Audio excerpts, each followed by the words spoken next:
Salvete discipuli. In this tutorial video, we will begin our reading of what is considered the pinnacle of Roman literature, Virgil's Aeneid.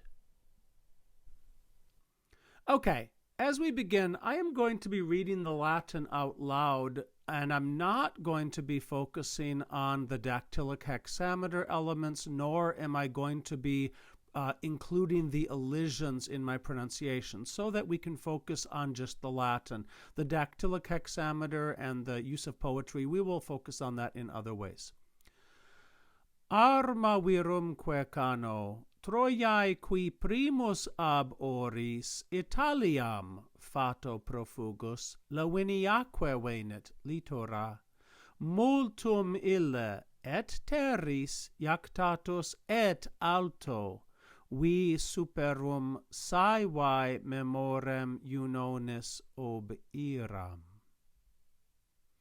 Okay, I sing, okay? If you watched my introductory video about Virgil and the epic poetry tradition, it is common that you sing an epic poem, you ask the muse to inspire you. That is coming up a little later in this prologue.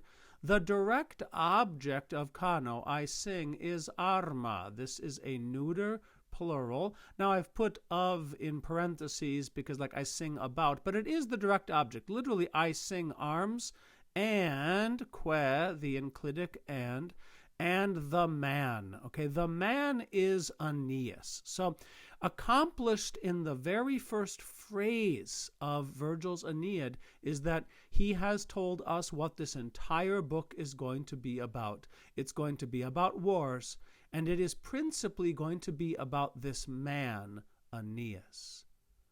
Qui. Now, it's a bit unusual, by the way, for a relative to not be immediately after the word that it is describing, what we call the antecedent. But in poetry, as we've studied, anything goes. Okay, so qui primus, who first, ab oris, from the shores of what? Troiae. Okay, so the genitive complement of oris is all the way over there. Remember, poetry, anything goes.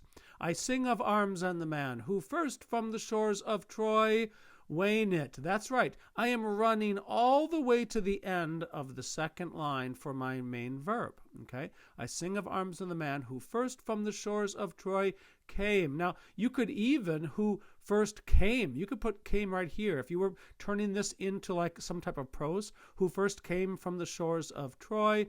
Where did he come to? To Italy. Now, we don't have the word ad, the preposition which means to.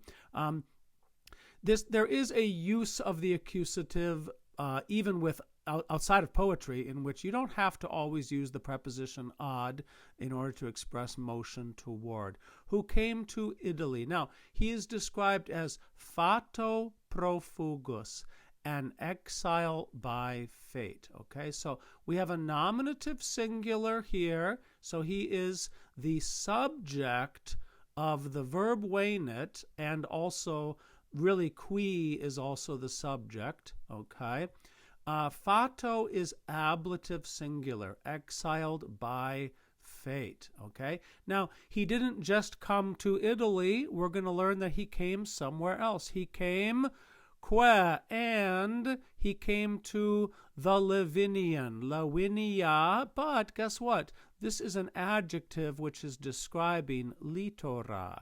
He came also to the Lavinian shores. Okay, so this is the same area.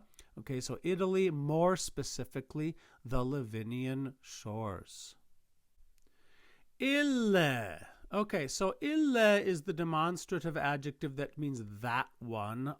In fact, you can even translate it down to just he. Okay, it is in fact the source of the definite article in all the Romance languages. Okay, so I'm going to translate here as that one, but it's referring back to Aeneas. So that one is described as iactatus. Okay, tossed. I mean tossed about, thrown about.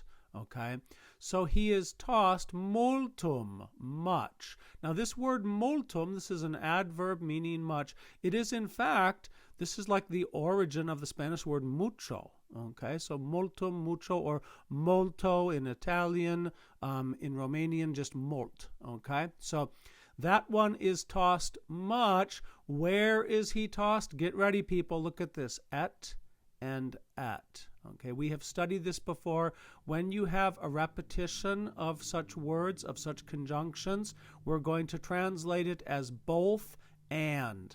Okay, so he's tossed much both on this and on that. Okay, terris.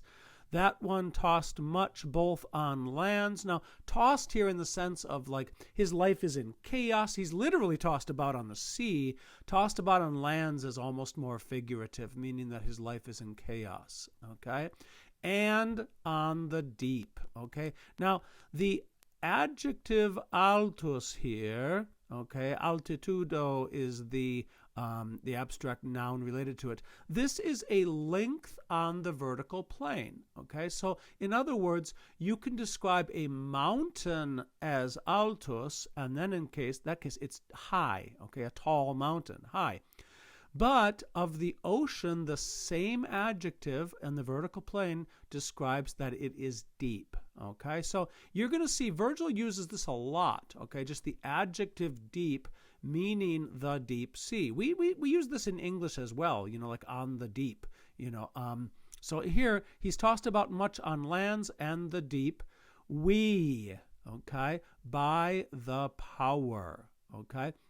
This word, by the way, vis whim is the accusative, from which we get the English word vim, as in like vim and vigor. This word doesn't fit nicely into any of the 5 conjugations, okay? So it's kind of a weird word.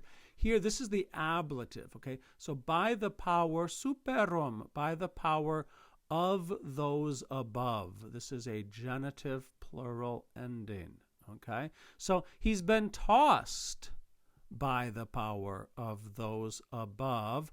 And also now, here's why he's being tossed. Ob as a preposition means on account of. It takes an accusative, which we have right here.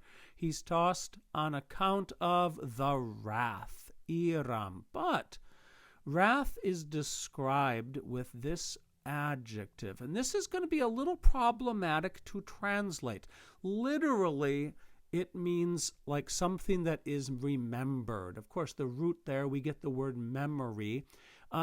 The idea here is it's a wrath that Juno can't forget. Okay, so in English, I think we would actually even prefer to translate this as like an unforgettable wrath. Okay, but in Latin, the memorem is referring to the fact that it is remembered, and so I'm translating it as remembered wrath.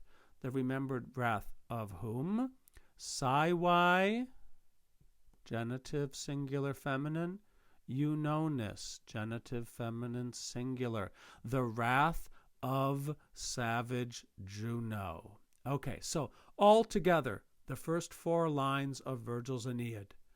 I sing of arms and the man who first from the shores of Troy came to Italy, an exile by fate, and, understood, to the Lavinian shores, that one having been tossed much, both on lands and on the deep, by the power of those above, on account of the remembered wrath, that is to say, the wrath she could not forget, of savage Juno. Now, much of this is going to be explained further as we go forward. Exactly why Juno hates the Trojans is going to be fleshed out in just a few more lines, but here the poet has introduced for us the scope of what is to come.